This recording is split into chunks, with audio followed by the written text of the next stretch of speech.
Well, bonsoir tout le monde. Good afternoon, everyone.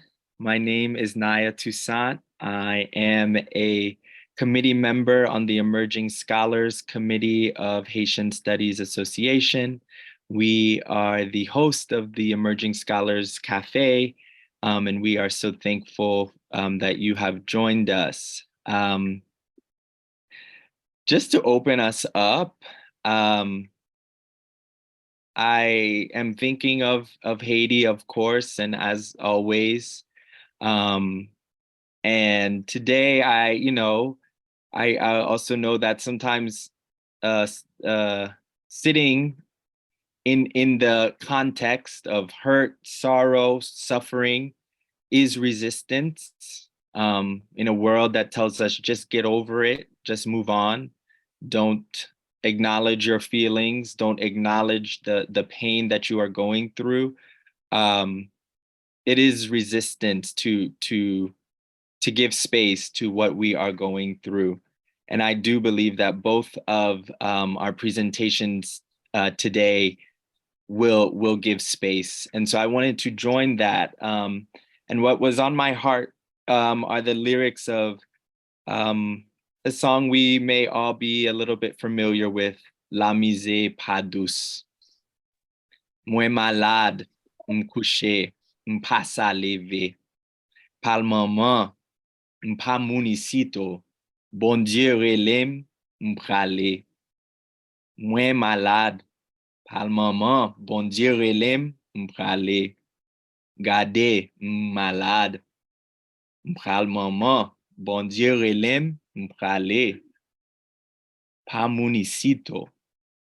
Ozan yo la misère pas douce. Agoye. La misère pas douce. Agoye. M'va chercher la vie en l'autre côté. La misère pas douce. C'est pas pour date m'aprele yo. M'aprele yo. Yo pap jam vini. Pa maman. M'pa municito. Bon Dieu relem m'prale. If you would just breathe with me. Inhale. Hold. And exhale. Well, I thank you all so much for joining us for these important conversations. While I will be hosting in English, please know that you can ask questions in Creole or French, and you can ask questions when the time comes after our respondent responds to the presentations. We will have a time for Q&A. And so please get a pen and paper, write down your question, hold it, because we want to be supportive of our emerging scholars today. And as you all probably saw, their bios on the registration and on the event information page, I thought, let me not read their bios over. So I am going to open up space before each of them present to answer the questions. Who are you? What brings you to Emerging Scholars, to this cafe? And what makes what you are going to present on personal to you? So let's start with Dr. Seide. Hello, everyone. My name is Kapriskie Seide. I am an assistant professor of sociology in Davidson College. By training, I specialize in medical sociology, race, ethnicity, and immigration. And what makes this presentation personal, my presentation will be about disabilities related to the earthquake of 2010 in Haiti and people who acquired a physical disability from this event. And it is personal because I survived the earthquake of 2010. And after that experience, I I became a caregiver to a family member who acquired a physical disability. And this is where my personal experience and my research interests sort of intersected, which then evolved into a dissertation research. And now it is part of my research program as a professor and a researcher. Thank you so much. Welcome to this space, and we are excited to hear your research. Okay, so Pascal. Hello, everyone. My name is Pascal. My research is on Haitian migration through Latin America. I'm specifically looking at Haitians and how they create space in Santiago, Chile. The reason that this is a personal connection to me is because I have family members in the diaspora who have moved to Chile following the instability in Haiti. They've been in Chile for about 7 to 10 years now. And following the mass exodus of Haitians from Brazil and Chile to the Mexico borderlands, I felt a great sense of connection to the plights of the Haitians who have left those countries. So.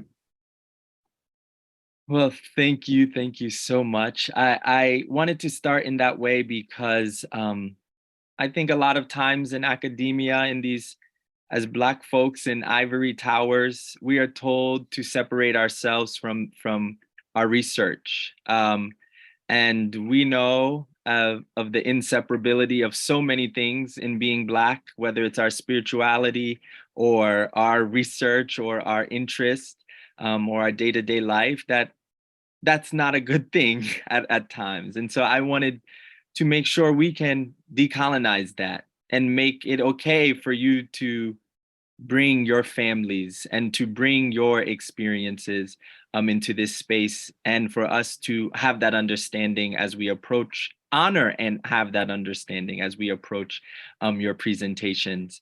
So at this time, we're going to have 2 presentations and then a response by Dr. Chapman, who we're so grateful to join us. And following that, we will have time for Q&A. So I'm going to let you all decide who goes first. Dr. Said or Pascal? I can go first. Okay, sounds like you're ready. Finish things. Yeah. Okay. I can start sharing the screen. Can you all see the? Okay, good. Okay. Well, thank you all for coming here today. I'm looking forward to the questions and comments that you have, Dr. Chapman, and also Dafinis. So my presentation will be on disability related to the earthquake of 2010. As we have discussed before, my name is Kapriskie Seide. I am an assistant professor at the Department of Sociology in Davidson College. So my research started again it is an intersection of my personal experience as a caregiver of a person who survived the earthquake of 2010 and acquired a physical disability. And quickly realizing in this personal experience that disability was not simply a medical matter. It was also social, it is also political, and all of these fears can collide when dealing with disability. This presentation, I will give you a brief overview of my research. I will sort of pass through it, but I will be more than happy to go over specific if anyone has any questions. And then so that we can go into the findings and seeing the follow-up of the study.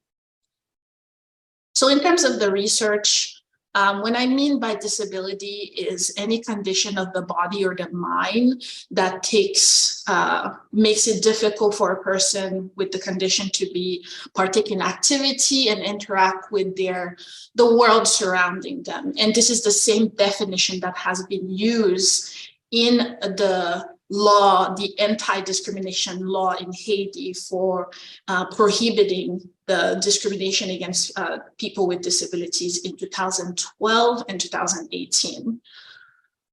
So in terms of prevalence of disability worldwide, according to the World Report on Disability, It is said that 15% of the world population lives with a disability, and this number is expected to grow over the years.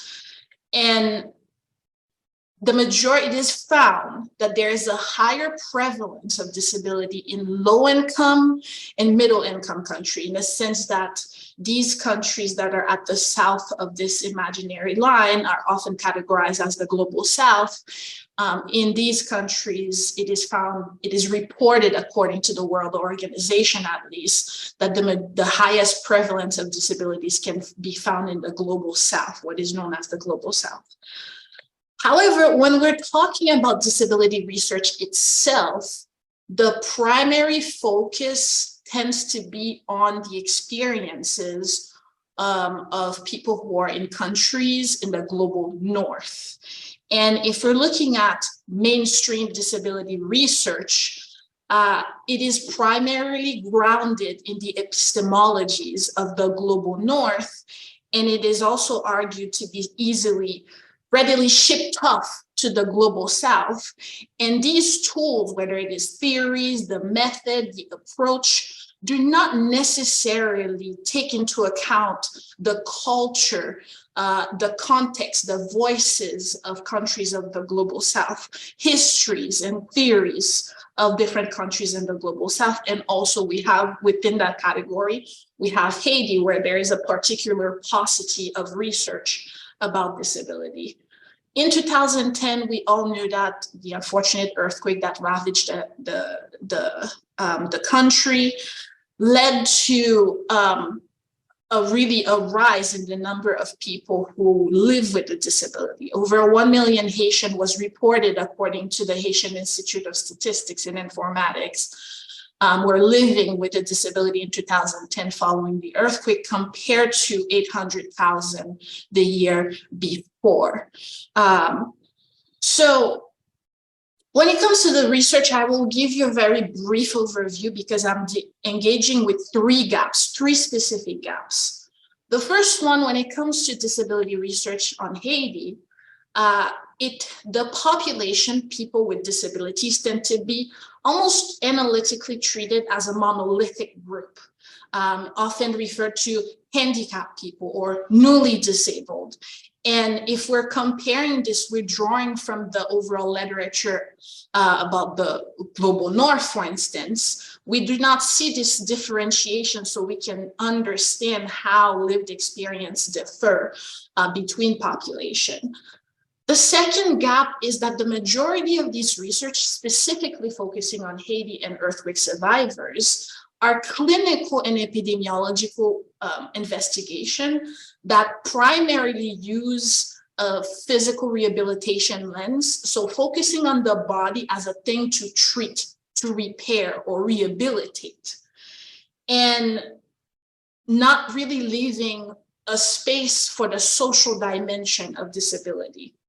And finally, when it comes to the analysis, the primary issue that is arguably missing is the connection that exists between the structure, so something such as disableism, so discrimination against people with disabilities, discrimination favoring people who are considered normal, so bodies that are considered normal, classism, all of these structural level factors and how they impinge on the lived experience of people with disabilities. So this is a big question right now. So the overarching question driving this project is very simple. What is the lived experience of Haitian earthquake survivors? I'm starting with that population specifically, and we'll move on to other population later on who acquired a physical disability. And I'm looking at 3 dimensions. So what is going on inside of the body?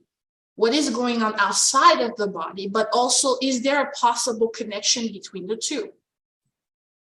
And in terms of contribution, this research is relevant to sociology and critical disability studies because it's focusing on a majority Black population, looking at Black bodies, as I previously argued, because historically the experience of people of color is not something that has been heavily discussed or examined in disability studies. And it is even argued to be very Eurocentric. In the Caribbean research, Haiti being used as a case study is definitely significant, as that type of research is more developed in countries such as Jamaica and Barbados. And then also contributing to this overall understanding of disability studies in the Global South, where countries categorize as the Global South, we need more data to understand how these experiences differ. So I will not go into a lot of details. I am happy to answer any questions about that, but my theoretical approach is primarily a phenomenological approach. And it is in response to, again, the gap that exists that I'm trying to fill and trying to connect the research in Haiti to the broader theoretical conversation that are happening in mainstream disability. For the sampling method, I use a purposive and slow-bar sampling combined, and I really have to say that the Bureau of the Secretary of State, BSF, Bureau du Secrétaire d'État à l'intégration des personnes handicapées, has been instrumental in helping me recruit and reaching out to the right people for that, and then using personal contacts also in referral. So overall, in terms of method, the data was collected remotely because, again, I was at the midst of the pandemic, could not travel, reaching out to recruiting 42 people, interviewing them, 2 via Zoom, the majority over the phone. The majority of the sample, the majority of the participants are biological female who also identify as women, and 45% are biological male who also identify as men. The age range varied between 18 and 75 years old, the median age range being 25 to 35, which is reflective of the Haitian population, who tends to be, in terms of distribution, quite a young population. I have collected data on other factors. I will not go over them, but I've also collected data on migration pattern, types of impairment, comorbidities. I'm happy to answer any question about that, but I will move on. And then finally, the data for this project was constituted of interview audio files and the transcript. Everything was conducted in Haitian Creole. Some people also sent out pictures they took or videos, or they will refer to something that is instrumental to their story, even Bible verses. And then finally, field notes and memos, and the analysis was conducted with the IPA method, which is an interpretive phenomenological analysis. Briefly speaking, it requires the researcher to analyze each story individually before looking for patterns of divergence and convergence. So the findings. If I run out of time, this is the only thing to remember. There are 2 key points.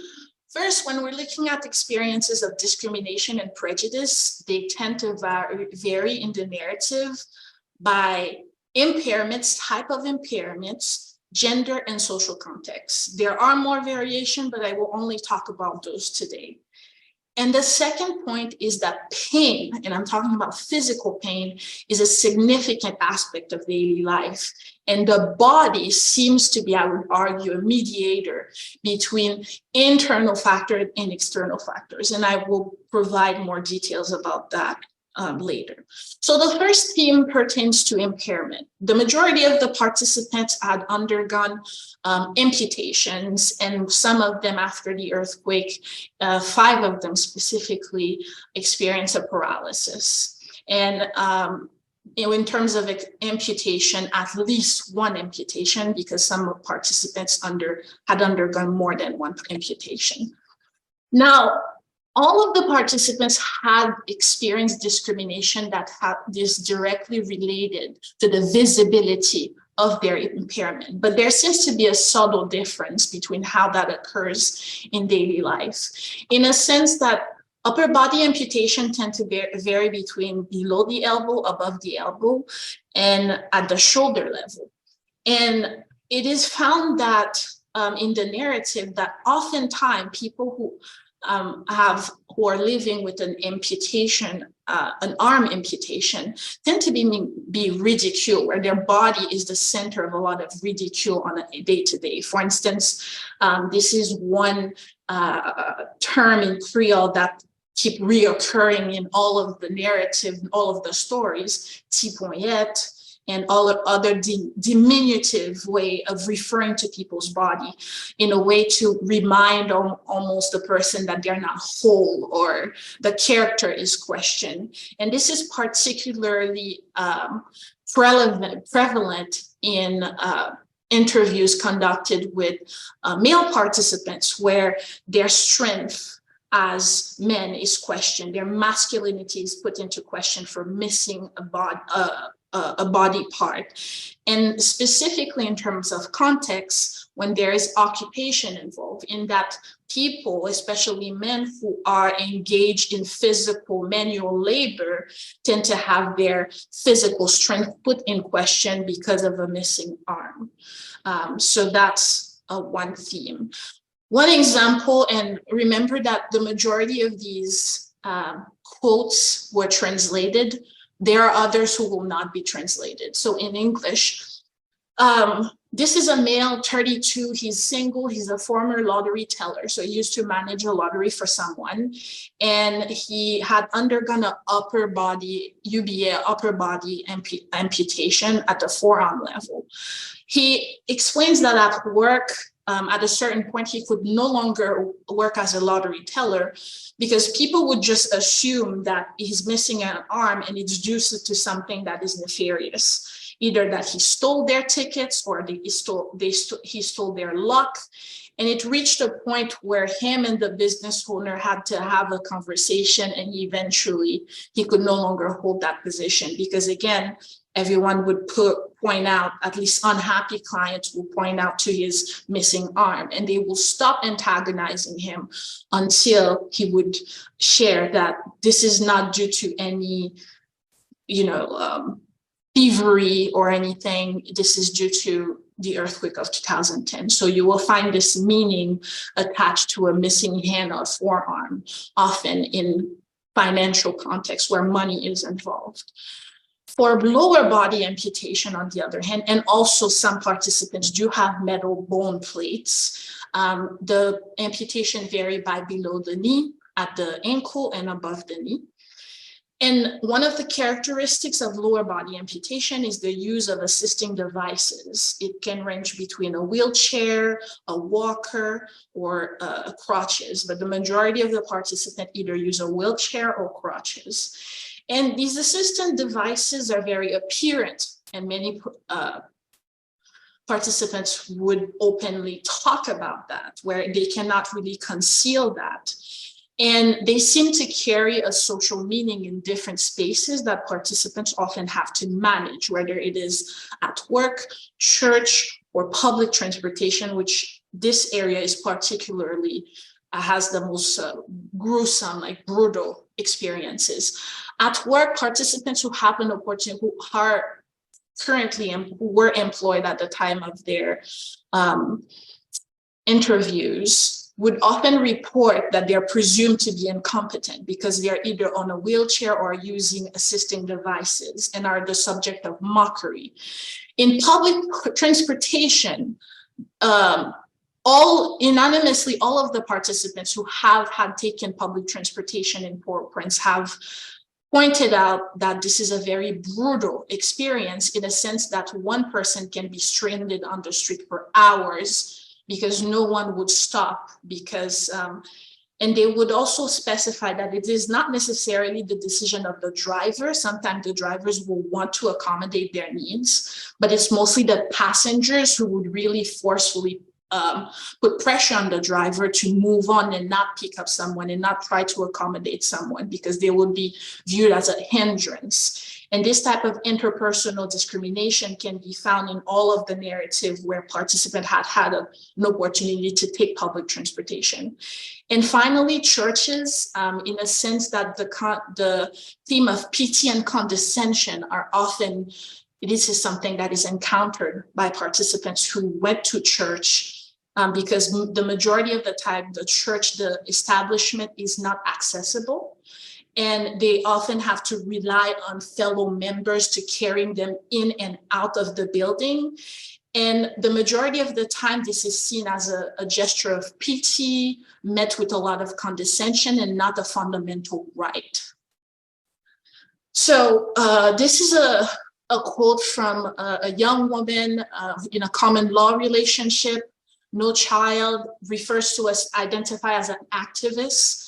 And she shared a lot of details on how it is often difficult. It is a very delicate process navigating gender and the intersection of gender and disability. She reports that if I go somewhere new where people don't know me, I use my crutches to talk to them eye to eye.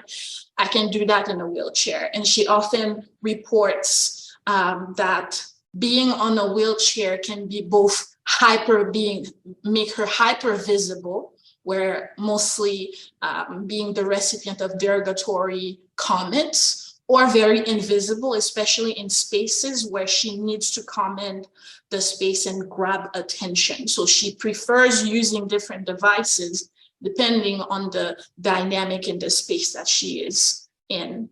The next one will be in Creole. This is a young person who's pursuing an education and navigating discrimination on the job market.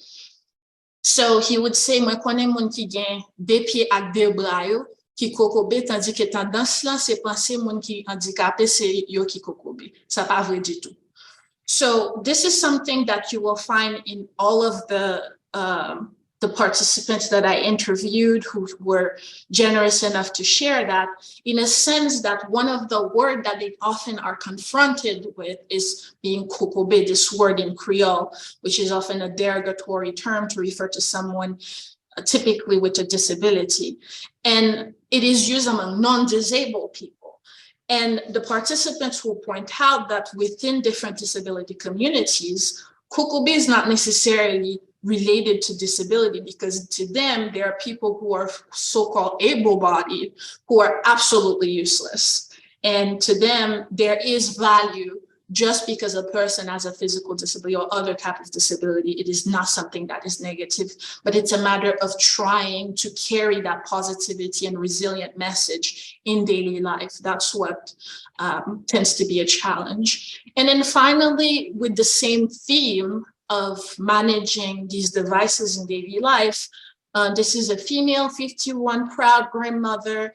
Most of her children are overseas. She uses a wheelchair, and she used to go to church, but she no longer does so, because the primary issue has to do with inaccessibility.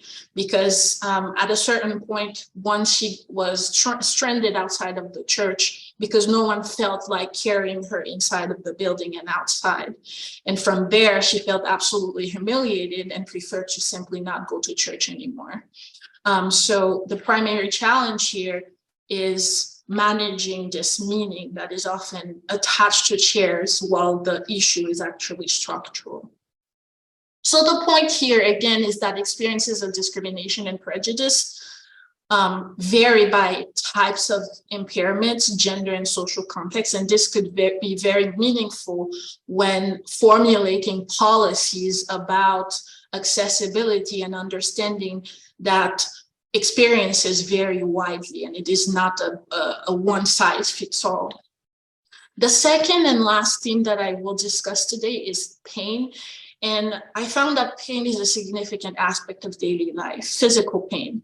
It is to say, before I move forward, that the majority of the participants who really went into a lot of detail in their pain experience with pain are female participants. And we have enough research to know that this is a very gendered pattern, which was expected.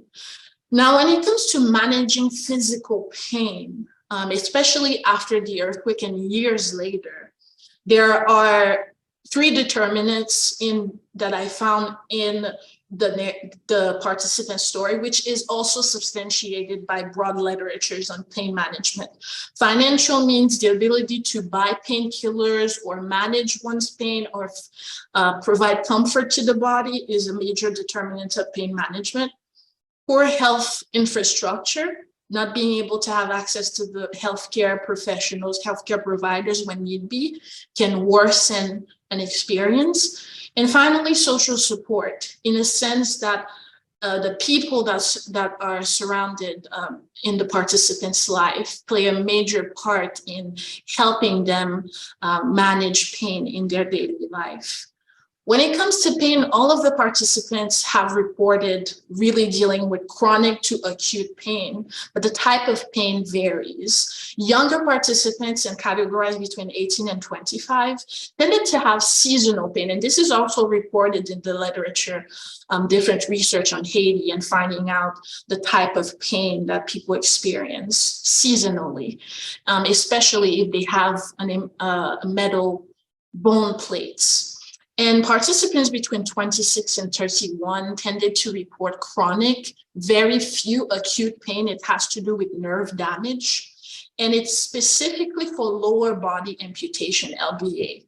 So you will find joint and underarm discomfort at the shoulder, and has to do with frequently using crutches, wheel and shoulder pain, which is in the rehabilitation. You can find it in research on rehabilitation, where the constant motion tend to wear off on certain part of the body.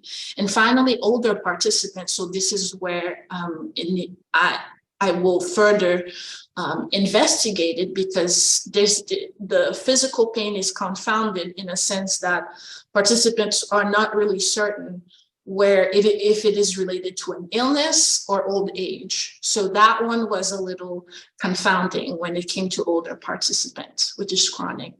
But the point is that pain, when it comes to inside of the body, it can vary between feelings of cramps, electricity, which is physiological, it has to do with nerve endings, and this impacts mobility and the overall well-being of the person, where feeling pain can ruin a person's entire day.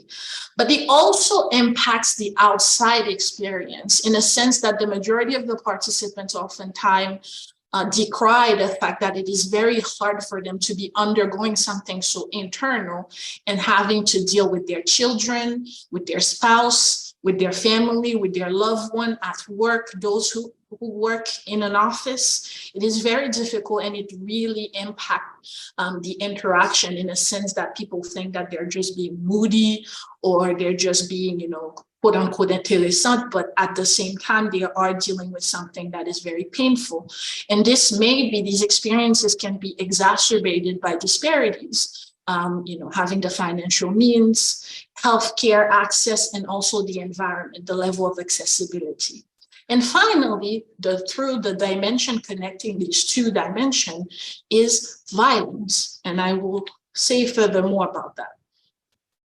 From the inside, this is a quote from a young woman who's a stay-at-home aunt. So she takes care of her sister's children, and she has an upper body amputation. I see things differently when I'm in pain. It's like I'm a different person, or that the world is a different place. Sorry, I can't explain it. When I'm in pain, it hurts. I don't have it in me to be out there. That's why I stay at home these days. Back then it was COVID related. She stayed home most of the day and did not go out. And this is particularly difficult for this participant who has to takes care of her sister's 3 children who are young children. And it's very difficult for her to engage with the children when she's in pain. Now, from the inside out, when interaction management is involved. This one is from a young father. He does a job, he called it dégager. So he founds dégager here and there, and he has an upper body amputation. Le douleur ap manjem, mwen mette kom nan coin pou moun pa m'eden. So when the pain is eating at me, I keep it to myself, roughly translated. In this case, this young father really went into details about trying to convey or explain how it is difficult for him to deal with his only child or engage with his only child when the type of pain that he experiences makes him feel anger. So that is, in one hand, his family are thinking that he's being too rough or he's not engaged enough with the child, but on the other hand, is going to something very personal that is impacting his ability to manage different interactions. And then finally, when pain counters what is happening at the structural level. So this is a young female, 29, single. She lives with her parents, employed part-time, and is a device user. So in certain cases, I do not specify whether it is a wheelchair or crutch, because this is quite a small sample size at 42, and I'm remaining vague on purpose. And she would report that pain slows me down, and that's not good for work. Slowing down can cost you your job. My rights are symbolic. So this is where this young person who's working at an area, a formal area, part-time, in the workplace, she's often made feel as though it is a favor that she is around. And when she is in chronic pain, which tends to become chronically, it is not possible for her to perform at what is called a normal level. So being constantly compared to other employees who can perform normally. So this notion of normality, what is considered normal or normal body or normal speed, is ableism. It's not necessarily disableism. And also being encountered with disableism, despite of clearly understanding her rights in the workplace, her rights are constantly infringed upon, and there is no systematic way to sort of have a legal recourse to stop this situation. So in many of these narratives, bodies, I found, are a site where social injustice, violence, and pain intertwine, because in the literature there's often this separation between, pain is primarily dealt as a medical issue, and social injustices and violence are seen as social issues. But then when the body is centralized, we can see that this is a site where everything collides. Finally, this is a person who reported, is a young male. He did not, so I often ask the participant if I were to quote them how they would like me, what attributes they want me to use. He was okay with male, single, 25, no more qualifiers. And he would report, "Mwen tap regle zafè, yon vagabond tombe joure m'pandam nan la ria. Di m'vie koze. Tèt mwen ak l'estomac mwen tombe fè mal. Se première fois mwen kontemple pala anko." So this is a participant who asked to be anonymous on purpose, because this was the first participant, male participant, who was able to talk to me about suicide, and that the level of street harassment can reach to a point where he feels like he wants to vomit, where there's a physiological response to these type of stressors. And this is also related to the work of Mary Scheller, for those of you maybe familiar with it, with mobility justice, where this participant at a subjective level is describing this framework where he is made feel as though he feels as though he has no right to be on the street, he has no right to move around, and that can be pretty taxing on the health.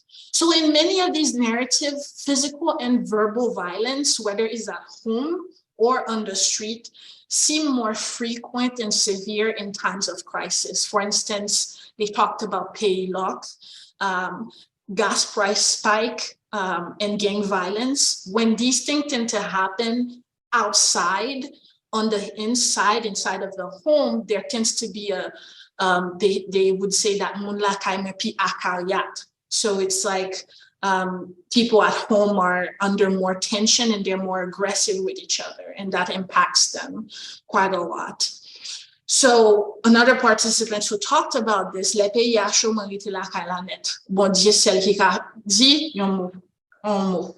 So this is an example of a female participant who just chooses to just stay inside and not go outside, because many of them have reported that the violence is specifically, everyone is exposed to violence, but it would seem as though people with disabilities have this type of specific harassment that is related to their disability. So finally, the key point made in this research is that pain is a significant aspect of daily life, and the body is a mediator for all of these factors. Am I right on time? It was like 15 minutes. Okay. And finally, the contribution, as I mentioned before, my whole goal is to bring Haiti into this conversation when we're talking about disability research, to centralize disability research. And the follow-up is that this summer, fingers crossed, maybe I will be able to do more interviews. It is not clear at this stage, fingers crossed. So yeah, and working on the book afterwards. So, and as I'm concluding, I would like to thank, merci un peu pour tout le monde qui t'a participé na recherche ça. I would not be able to be talking about this to you without my participants, and also the support of BSF, the two former Secretary of State, Gérard Auriol and Soinette Désir. They were very instrumental, and Gabriel Desgraviers, and also people who have the institutions who have funded this research. Yeah, thank you. So. Thank you so much. So jumping right to Pascal. Yeah. Okay, give me 1 second.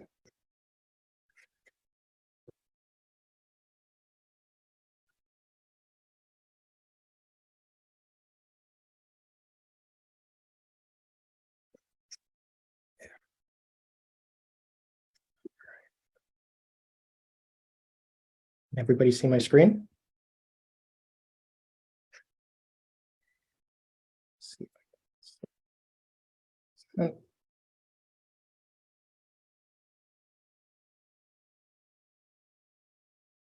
Hello, everyone. My name is Pascal Dafinis. I am a third-year graduate student at UC Irvine in California. The title of this presentation is called Keeping the Black Radical Tradition, the Case of Haitian Migrants in Chile. So I'm going to give a basic overview of some of the preliminary work that I did in the summer of 2021 in Santiago, Chile, and Valparaiso. I will talk about the frameworks and literature for my project, my dissertation project. I will give the central questions that are guiding my research, the preliminary research that I participated in, and the significance of my research. Right?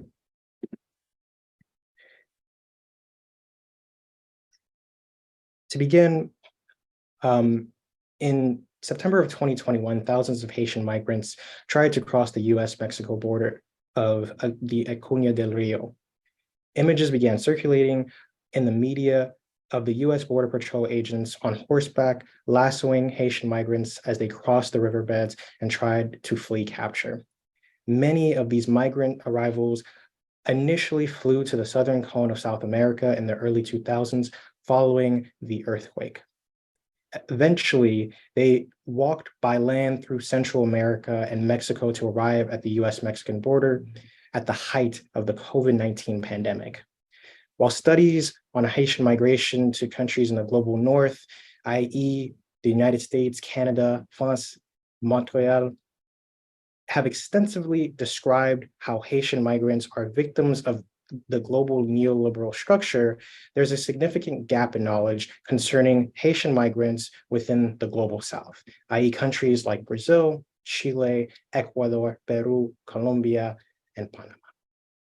Thus, this project responds to the urgent need to examine further migration outside the context of the flows from the South to the North. So I want to start by explaining the migrational patterns from Haiti to Chile, right? So I'm going to give a small comparison between Haitian migration to Haiti and Brazil and Haiti to Chile. Entry to Brazil is either through a complex road and flight system through the western portion of Tabatinga, and then on to Manas or Brasilia, and followed by road or riverbird travel. However, most Haitian migrants who entered Chile traveled through a temporary visa, mainly through a 2-year labor contract with a Chilean business, at the end of which they may apply for permanent residence. I'm just going to show a quick map to show the mapping of Haitian migration throughout the global South, right? So these are new localities that Haitian migrants are arriving to, right? Traditionally, we think of Canada, we think of France, we even some other territories of France include Guadeloupe and Martinique, which were early migration localities for Haitians. Now we're thinking about Brazil, a Lusophone country, and Chile as another site where Haitian migrants are arriving to, right?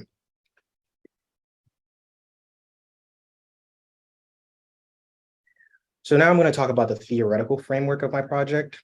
I'm using a tradition of Black radicalism.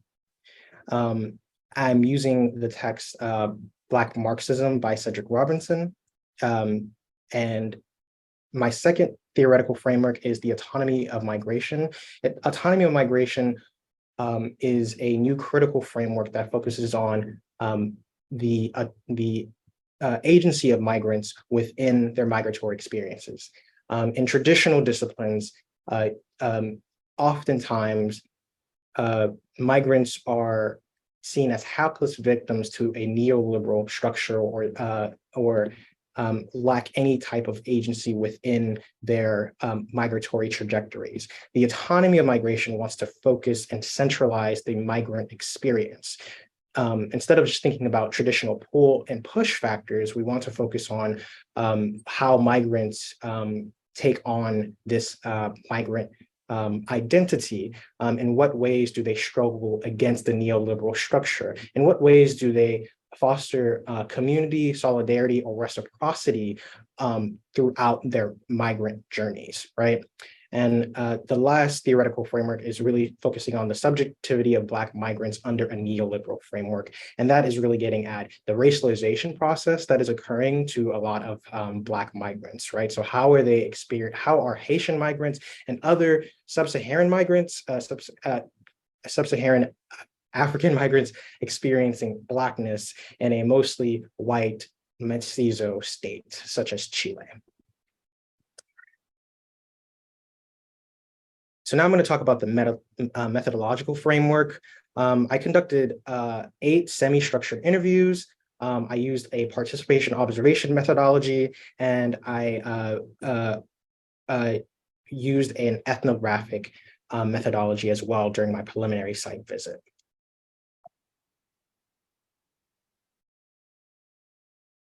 So here are some of the relevant theory and literature that I'm using for my project. I'm using Paul Gilroy's The Black Atlantic, which really talks about the formation of diaspora, right? So this is a central part of my project, thinking about Haitians who were born in the Dominican Republic or maybe in Haiti and who decided to migrate to Hispanophone countries such as Chile, right? Thinking how they understand their Haitianness while not being in the nation state. The second important part of my relevant literature and theory is Achille Mbembe's Out of the Dark Night, and last but not least, Cedric Robinson's Black Marxism.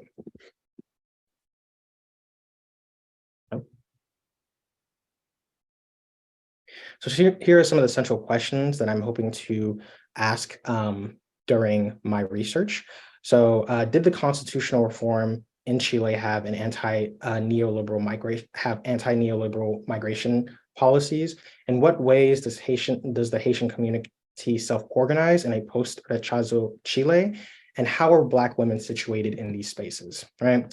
So in 2021, Chile had a constitutional referendum, right? They were, the citizens of Chile were hoping to pass a new constitution to reify the mistakes of the 1981 constitution, right? And so during my time in Chile, I got a chance to see a lot of the social context of the potential of a new constitution, right? And there were many Haitians who were having conversations about what this new constitution could possibly bring for the Haitian diaspora, right? Will this new constitution be more favorable than it was previously? Will access to citizenship and citizenry be easier once this new constitution comes to fruition. Unfortunately, the constitution did not pass, right? So post rechazo meaning reject in Spanish. Basically, the constitution did not pass, and many Haitian migrants are now left wondering what a path to citizenship now entails for them, right? So my second central question, I am asking, in what ways do the Haitian communities self-organize in a post-rechazo Chile? What do these spaces of self-organization look like in a post-rechazo Chile? And what are these spaces' material and lived experiences, right? So in this photo, this is an event that I went to during for Afro-Latinos in Santiago. It was a multicultural event. I'll talk more about it later in my presentation, but there was also a organization called Mira that is focused on providing support and aid for migrants who have arrived. And the leaflet on the right-hand side is written in Spanish and in Creole. So there's definitely a recognition amongst the Chilean population of the Haitian presence, right? And finally, for the last central question, I want to ask how Black women are situated within these spaces. And the reason I think this is a critical question is because most migration studies thinks and understands migration as a masculine act, right? When we think about migrants, usually they're thinking about male migrants, right? The 2019 film Chercheur la Vie that focuses on Haitian migrants, two Haitian migrant men who are traveling through Mexico and hoping to cross the border in Tijuana. Well, in the description itself, it focuses on two men, right? And so what I'm hoping to illuminate in my project is just more of the gendered aspects or of migrants within Chile, right? So this photo was taken during Dia de la Mujer Afro-Latina, Afro-Caribina y de la Diaspora. And pictured left from right is Vanessa, Martha, Michelle, and Isa Mueli.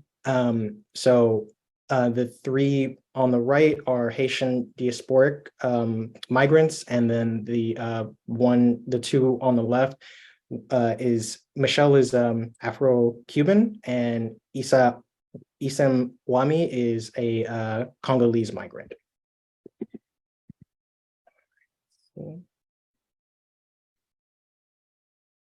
I got about 5 minutes. Yeah. So I'm just going to finish by talking about my preliminary research during the summer of 2022. I visited various parts of Santiago, Chile. I went to a neighborhood called Quiricura.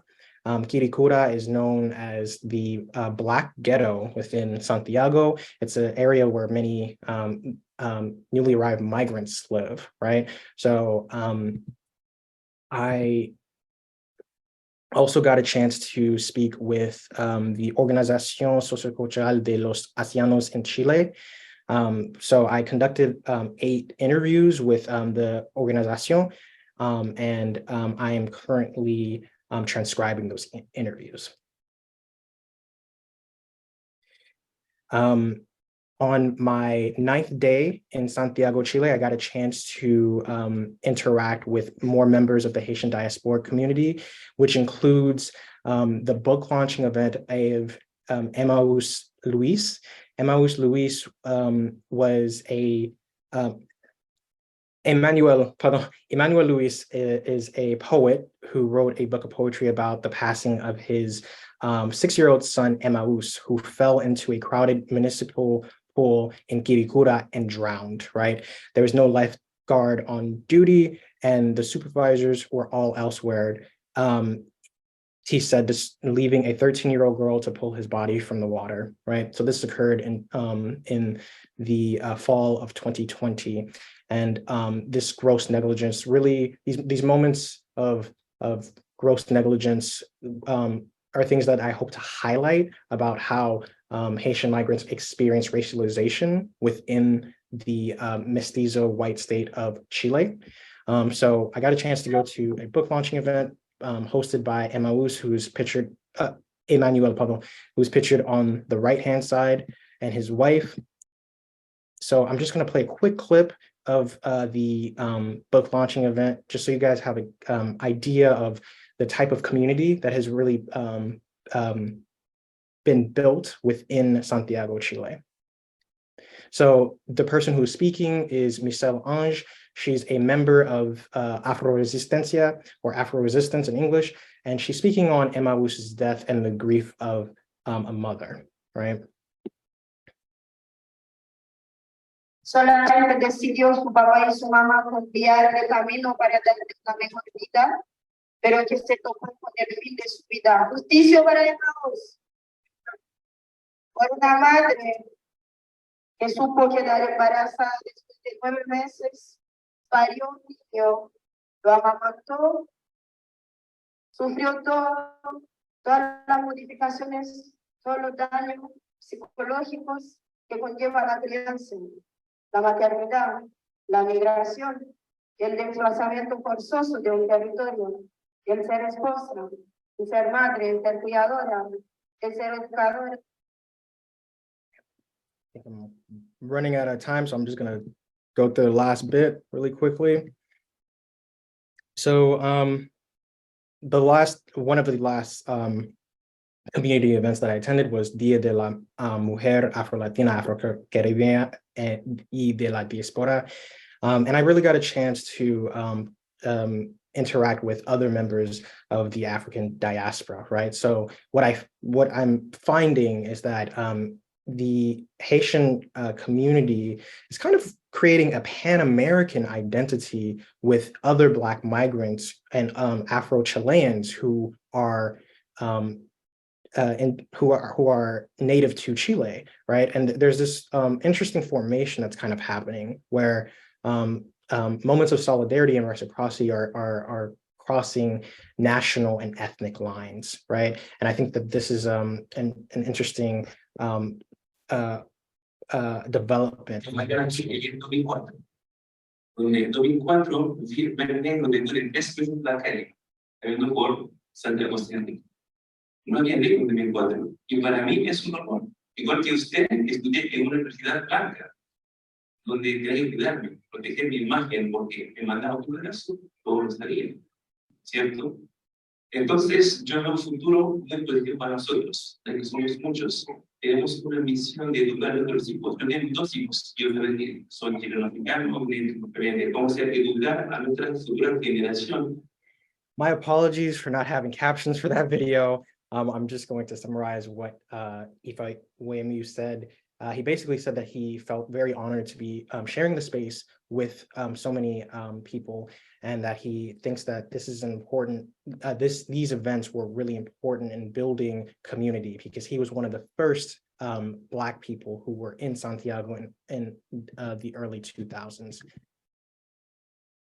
I think I'm just going to wrap it up with some significance. Right. So as we all know, Haitian migrants participated in the caravan to reach the Acuña del Rio borders in 2021. Right. And we saw these awful images of Haitians being lassoed at the Acuña del Rio borderlands. One interesting photo that came out of this time was the discarded IDs from Haitian migrants that turned up in the Del Rio River. And many of these IDs are Chilean IDs, right? And they're integral to assimilating into Chilean society, or the ethno-state, right? So I'm questioning what kind of conclusions we can draw from these Haitians deciding to discard their Chilean national identities after participating in this caravan. And that is it. Yep. So thank you so much for your time. Thank you. Thank you, Pascal. Wonderful research from each of you. I'm going to jump right in to Dr. Chapman for some initial response and thoughts before we jump into a time of Q&A. Also, I want to just remind everyone that you will be able to ask questions in French, Creole, or Spanish, whatever is most comfortable for you. Thank you so much for really, really rich and moving research and provocations for us to center intersections that happen through embodied experience and place and situatedness. And just quickly to just situate myself, since I'm stepping in the last moment, I am trained in performance studies, but from a very interdisciplinary sort of Latin American studies, Black studies, Africana studies, anthropology, I do ethnography. But my site of research since for almost 2 decades has been with Haitian dancers in both Haiti and the United States, as well as queer activists in Haiti and the United States, and Vodou practitioners.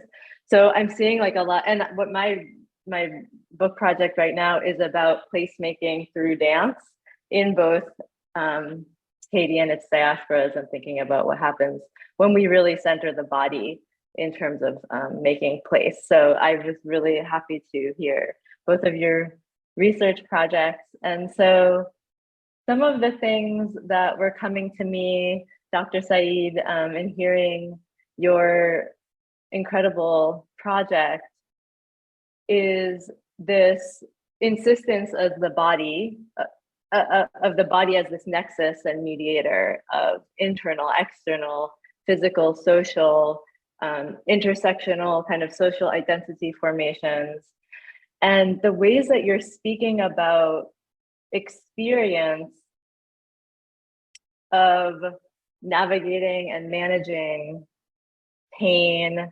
harassment, different kinds of harm that happened, that continue to happen after the quote unquote event, right, of disablement.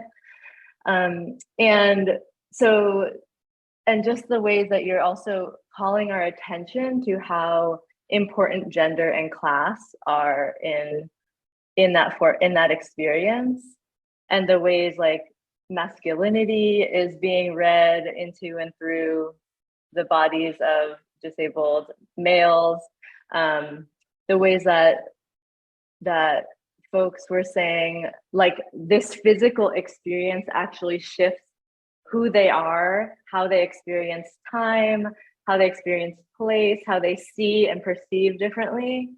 So there's a really incredible opportunity that I think that you're working on that I'd love to just hear more about, like what this, and this might be from like a CRIP studies or disability studies framework, like what is this experience offering us? Like what lens is this experience or these many experiences offering us to reinterpret and understand the social world? And I'm so moved by your insistence on focusing on Haitian experiences.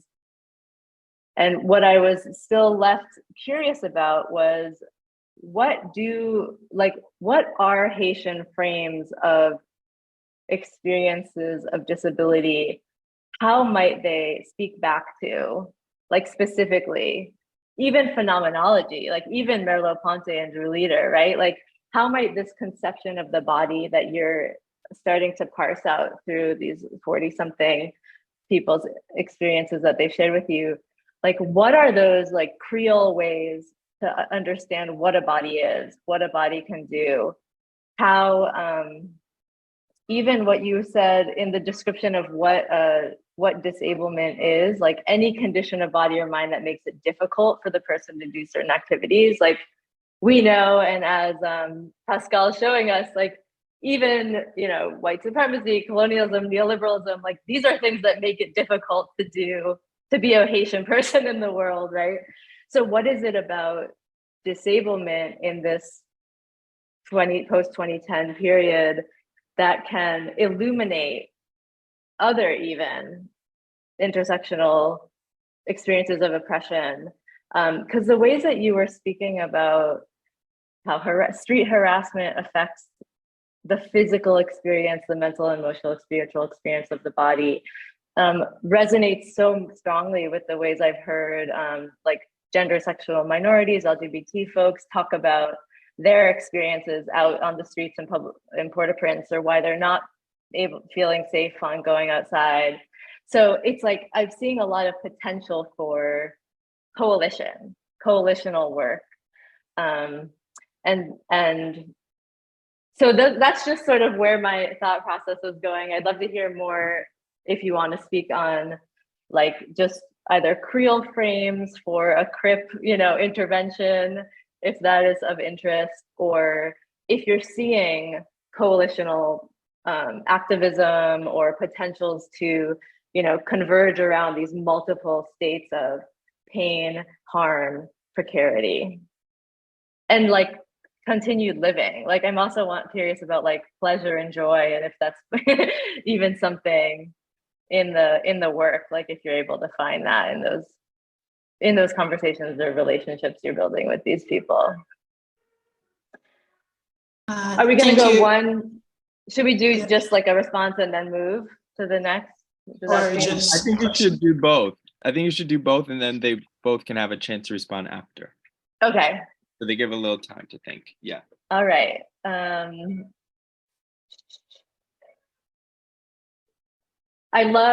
Pascal, amazing. I love the title, like keeping the Black radical tradition. I want to hear more about that. I want to hear more about how you're seeing the Black radical tradition in migrant experiences in Chile. Is it something about this like coalitional Pan-Africanist, Pan-Americanist communities placemaking that's happening and the events that you shared?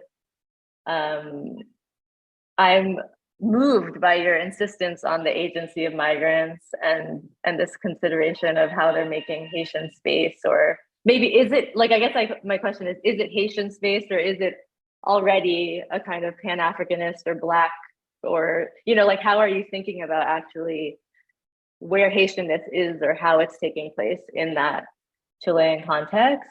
And has it changed since like the early migration to recent? When you bring in Gilroy and the Black Atlantic, of course, I'm thinking about culture. So like, what kind of music are people listening to? What kind of food are they eating? Are they dancing together?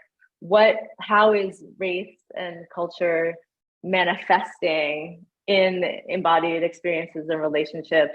Is that telling you something about culture and race and nationhood, or nationlessness? Migration as a masculine act, where the women really, really important. And then also struck by the Dia de las Mujeres, like the ways that women are really coming to the forefront in the events and organizing. So is it are there Black radical feminisms emerging, or I guess curious about that. And there's such a strong tradition in Latin America of Latin American feminist or coalitions. So I'm curious how Blackness and sort of Latin American histories are converging in those placemaking practices. And also just, I was really curious about the last moment, the identity cards that you shared, and the casting away, this maybe, and this border crossing action. And also what I've just gleaned from understanding of how Haitians are faring in Tijuana, Tijuana, or however they would say it, right? How that feels like very isolated for Haitians and for Black migrants in that space. And maybe what are those differences that you're seeing comparatively, if that's of interest? Thank you, Dr. Chapman. So we're gonna really quickly, so that we have time for some questions. Dr. Said, any responses to Dr. Chapman? Thank you so much for your question, Dr. Chapman. I will provide a very quick answer so that we can hear more from Tiffany. I would say that when it comes to coalition, this is something that I insist on doing when I present my research. I am not discovering anything new here. It's just that as a researcher, I'm paying attention to stories that are already there. In terms of coalition, the majority of the young participants that I interviewed were already part of a sort of informal but still vibrant, growing coalition where there is a space, a safe space for them to make sense of their experience, to talk about their bodies, and also to provide support to each other. So there's this misconception that, we're talking about people with disabilities in Haiti. Oh yeah, disenfranchised, marginalized, yes, but there is a strong resistance at the core that exists but is unfortunately not visible to everyone. And if anything, what my research has shown is that the chasm exists, or the disconnect exists at the institutional level. And this is something that, or the governmental or structural level, this is something that has been very discussed with a lot of passion by the majority of the participants, where they're clearly aware of what they are. They are clearly aware and see disability as something that is a political identity and also a social identity, and not just a medical issue per se. But the disconnect exists at the institutional level, where, again, at the governmental level, even in the policies implemented, this population is not really consulted on what is going on about their daily life. So. Thank you. And Pascal? Yep, and I'll just try to answer your second question, Miss Dr. Chapman. So is it a Haitian space or a Pan-African space that's kind of coming out of these of my preliminary research? And I would say that it seems to me it's more of a Pan-African space. So I still think that there's a certain visibility or saliency with Haitian migrants in Chile. So a common idea is that there were no Black people in Chile before Haitian migrants or Peruvian migrants came. And so it kind of causes this erasure of some Afro-Chilean identities, right? Or the Afro-Argentinians. But what I've seen from my preliminary research is that it's more a Pan-African space, right? So it doesn't seem like Haitians are the central node. It's more everyone's trying to build community, whether you be Afro-Brazilian, Congolese, Senegalese, Afro-Peruvian, everybody's sharing parts of their culture or their knowledge. Thank you all so much. So we do have a few minutes for some questions. I do want to, before I open it up, remind everyone about HSA conference coming up in October the 5th through the 8th. Our theme, which I feel really speaks to what our presenters were presenting on, Haiti, c'était glissé, is our theme, and we are accepting proposals until the 1st of May. And so, please consider, if you've been motivated by these presentations. I hope both of our presenters will be presenting at HSA or submitting for presentation. But I do see we do have a question. And so, Rose, if you would like to unmute. Hi everyone. Thank you. And sorry, let me see if I can get on camera. Yeah, can you see me? Okay. Hi, I'm so happy. I'm gonna speak in Creole. If that's okay. Donc Nadi d'abord me dit merci en pile à tous les deux présentateurs, donc Dr. Seide avec doctorant et Dafinis. Donc merci en pile parce que c'était une très belle présentation et c'est sur deux sujets qui est extrêmement important et spécialement Kounir là.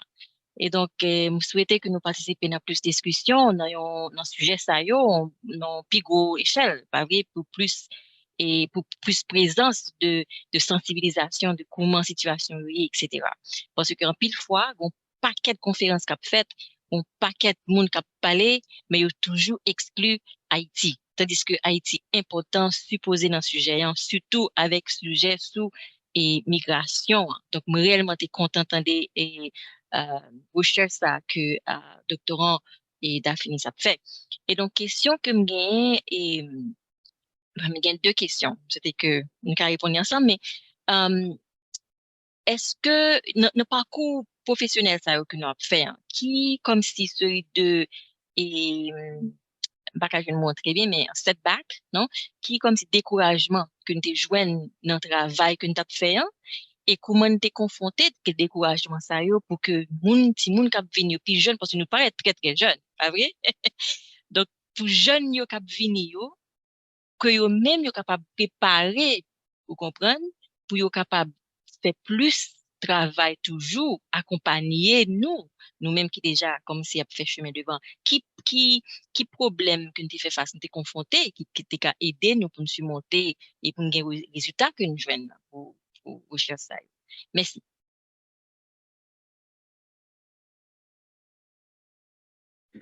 Pour moi-même, il y a un setback yo m'te gagné. C'est comme si, en premier, je voulais faire recherche dans Tijuana, Mexico, parce que l'université est tout près de Tijuana. Et puis, je pensé, je parlé dans Tijuana, je parlé avec quelques migrants, et puis, je n'ai pas de problème. Mais alors, donc, je commençais, ouais, c'est, il y a un peu de violence dans Tijuana, et puis, je ne sais pas même connaître aucun monde dans la ville là. Je voulais en connexion avec quelqu'un, je voulais comme si pour ne pas avoir de problème pour naviguer la ville là ou bien pour joindre monde pour me parler avec. Alors, c'est ça qui fait mal dans Santiago parce que j'ai des cousines qui vivent dans Santiago et puis ils ont parlé de qui gens ils ont envie de venir aux États-Unis. Depuis 2019, ils ont parlé avec eux-mêmes, ils ont communiqué, ils ont toujours dit comme s'ils voulaient aller aux États-Unis. Et ça qui fait me penser des migrations, et ça qui fait me rentrer dans l'université pour étudier les bagages. Alors, je change plan, décidé pour aller dans Santiago et puis je me vais avec des cousins moi pour 3 ou bien 4 mois. C'est la communauté qui aide. Donc, je pense que là, on fait investigation ou bien on va faire recherche ou bien je pense que des genre, practicality, you know? C'est comme ça. Définitivement, ajouter sur ça Pascal dit, parce que ça, son bagage que moi fait face à lui tout. C'était un point que, à un certain point, moi, était même institution côté de c'est University of Miami, côté m'était pas vraiment un support parce que non seulement dans question et handicap, études sur question handicap, c'est un bagage qui pas vraiment fondé easy et rapidement, mais tout dans question opportunité pour funding, comme si l'argent pour faire recherche sous question Haïti font yo aussi et rôle que j'ai été avant.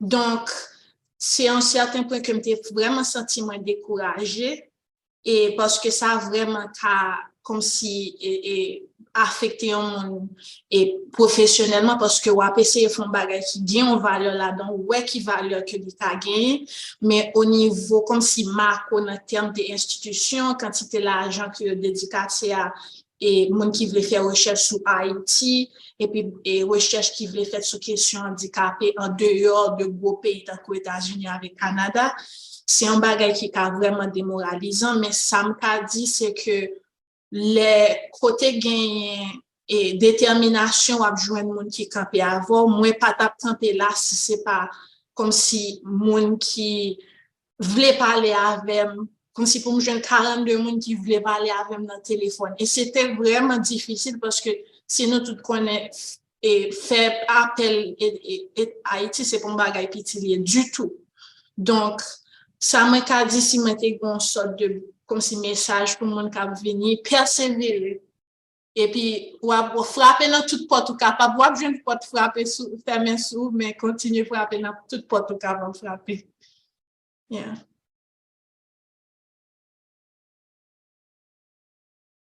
Okay, Ernest. Thank you. Oh, thank you, Rose. Sorry. Thank you, Rose. So good to see you too. Yeah, et je salue nous toutes, particulièrement panélistes qui fait une présentation qui est très excellente. Moi, féliciter pour la recherche que vous faites. Moi, c'est un nouveau membre de Haitian Study Association. Je vais non trop longtemps. Moi, j'ai une question. Moi, j'ai deux questions. Une pour Dr. Seide et puis une pour modérateur. Yes. Mais c'est ça qui concerne conférence que Haitian Studies Association a pour le faire. Je pose une question très rapidement sur lui.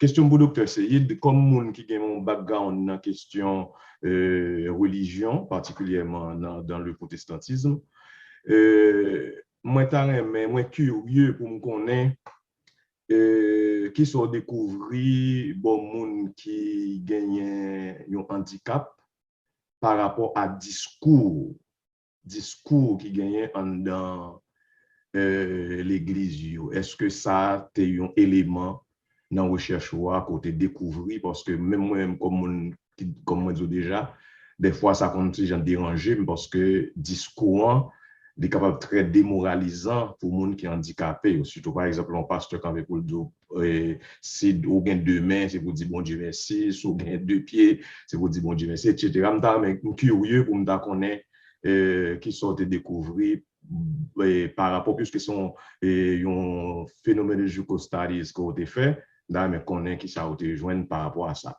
Et puis, question pour le modérateur, c'est est-ce que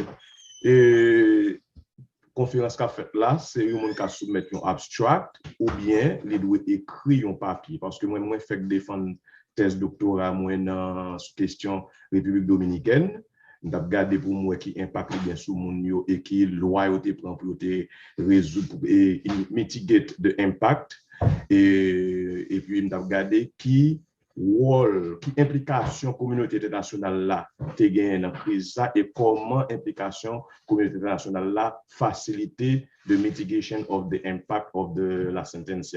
Dans me connaît est-ce que c'est un papier me doit écrit ou bien me ca utiliser abstract dissertation moi pour me soumettre li et puis pour me présenter dans la conférence. Merci.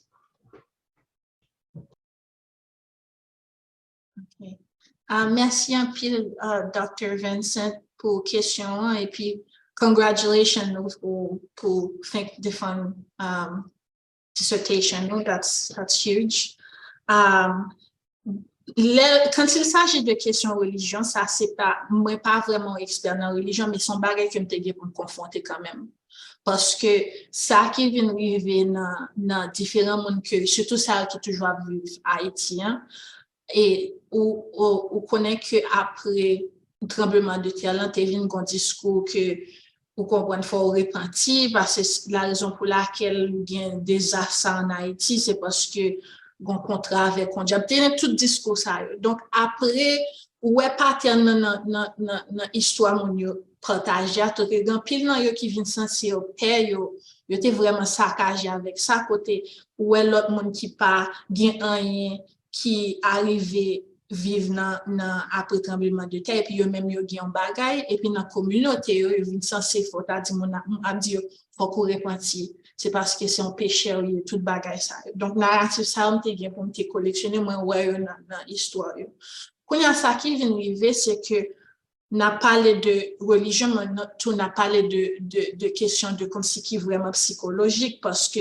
en termes de trauma comment mon à dire avec trauma qu'il fait face à lui et il y a une sorte de au cas où ça dans différentes histoires surtout pour famille côté gon là qui vient arriver gon sorte de situation mon a fait face à lui côté la demander il vient sentir comme si discours ça il démoralisant parce que après qu'on fin fait tout ça on fin perdu tout bagage ça non une situation comme ça premièrement vient gagner une sorte de convertir pour y aller convertir pour y retourner dans faith nan croyance yo, mais au fur et à mesure autant temps a passé, question discours ça vient censé on a fait un impact psychologique qui est vraiment négatif. Donc, on a une série de monde qui, au soit yo parlé aussi souvent dans serment yo, et puis la majorité de participants, c'est surtout protestants qui étaient, on grand monde seulement qui était catholique. Il y a d'autres monde qui a tenté, ou soit a contemplé l'entend parler avec pour convertir vers vaudou parce que trouvé que dans la communauté vaudouisant yo, t'es gain plus comme si t'es ensemble, gon gens que t'es accueilli qui pas stigmatisé quoi yo, et ça fait partie à lui. Donc c'est ça surtout que moi t'es joindre gagner toujours, mais faut me prendre tête moi temps pour moi comme si chercher l'autre information pour me contextualiser ça m'a joindre parce que j'aimerais dire là moi pas un expert dans religion, mais moi obligé à confronter ça et de quoi pour me joindre comme si sous histoire ça y a une question de religion. So my internet went out when you, I don't know if Dasha caught your question, but from what I caught, Ernest, you were asking about your research on La Sentencia. And Yeah, pose une question concernant de présentation dans la conférence là. Est-ce que c'est abstract là pour soumettre ou bien on le papier qui pour écrit? Parce que je intéressé pour me présenter recherche que je fait pour thèse doctorat moi dans la conférence là. Okay, I think it's okay. I might not be the right. Dasha, Libon, oui. Yeah, I think you'll provide an abstract for May 1st, and then the presentations are usually 15. Yeah. Usually it's like 3 or 4 people in like a 75-minute session. Nous comprenons. I don't know if we got you. We are right? That answer your question? Yes. Okay. I'm sorry. But no, I think everyone should be encouraged to submit. You don't have to have a full paper to submit. Your abstract is okay, and and then just have a presentation. We won't be looking for a polished paper for everyone to read, but a presentation like all of our presenters. Like a PowerPoint, right? Exactement, oui. Or some PowerPoint. You don't need, if you want to just talk, oui. Yeah, you can. Is it okay since the conference as a team, Haiti s'était glissé? Oui, I think your theme would work. That's why that's what I wanted to. Of course, I think, of course. All right, I look forward to it. Okay. Thank you. Well, everyone, I thank you all for joining us today. I think our presenters are emerging full-blown scholars with this type of research. We just want to encourage you, chapeau bas for both of you, right? And just encourage you to keep going. We know that this can be hard, and we wanted to create space where you can hopefully feel affirmed and encouraged to keep going, right? What do we say? The long road never killed anybody, right? So we know it's a long road, but we will be here with you along the way. Please feel free. I'm really speaking to both of you to come back as it develops or as a new idea. Remember that you have the cafe here. We thank our respondent, Dr. Chapman, especially for jumping in to be with us. We thank Magali, who arranges all of these cafes, and we thank Julio for the tech, all those behind the scenes. And so we just really appreciate all of you coming out. And I want to see what Jessica says. En Haïti, gen yon parole qui dit ou gen 2 pieds ou gen 2 maman ou gen pas qu'à vivre. Okay. So, well, there's a little encouragement in the, or is this a question? sorry, this might be a question for our presenters. So please check that out, and maybe you can respond somehow. But yes, by email. Connect. Please feel to put your emails, presenters. I'll give you a second just to put your emails before we close this out. Thank you. So everyone, please, you know, add them, follow their work and support them. We also thank you all for being here on this Friday. Enjoy your weekend. And remember, la mise est pas douce, but we have one another. We have one another. We have one another. Ayi bobo. And hope to see you all at the next cafe and in person in Atlanta. Okay. Thank you all. Have a great weekend.